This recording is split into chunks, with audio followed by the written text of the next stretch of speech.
আজকে অনেক সকাল সকাল ঘুম থেকে উঠেই ঘর উঠোন সবকিছু ঝাড়ু দেওয়া হয়ে গেছে। আর মাত্রই দেখো বাসনগুলো ধুতে বসেছে, এদিকে আমার মহারানীও উঠে গেছে। তো ওকে নিয়ে বাসনগুলো সব ধুয়ে নিলাম, তারপরে ফ্রেশ হয়ে তিনজনে মিলে সকালের খাবারটাও সেরে নিলাম। আর আজকে নিয়ে এসেছিল বাটা মাছ, তো মাছটা পরিষ্কার করে ধুয়ে নিয়েছি। আর আজকে যা যা রান্না বান্না করবো সেগুলো সব কেটে রেডি করে নিলাম। হাতের সামনে দেখবে সবকিছু রেডি থাকলে রান্না করতে কিন্তু খুব একটা সময় লাগে না।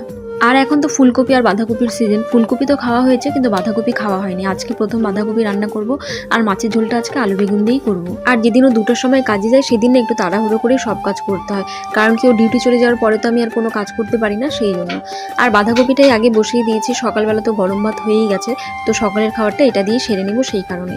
তারপরে ও খাওয়া দাওয়া করে ডিউটিতে চলে গেল, আর এইদিকে আমি মেয়েকেও ঘুম পাড়িয়ে দিয়েছি। আর আজকে তো বৃহস্পতিবার, ঘরগুলো সব মুছতে হবে, সেই জন্য আগে ঘর বারান্দা সব ঝাড়ু দিয়ে নিলাম, তারপরে কিন্তু ঘরগুলো মুছে নিলাম। এখন না ডেইলি ঘর মুছতে পারি না, কিন্তু বৃহস্পতিবার দিন তো না মুছলেও ভালো লাগে না, সেই জন্য আজকে মুছে নিলাম।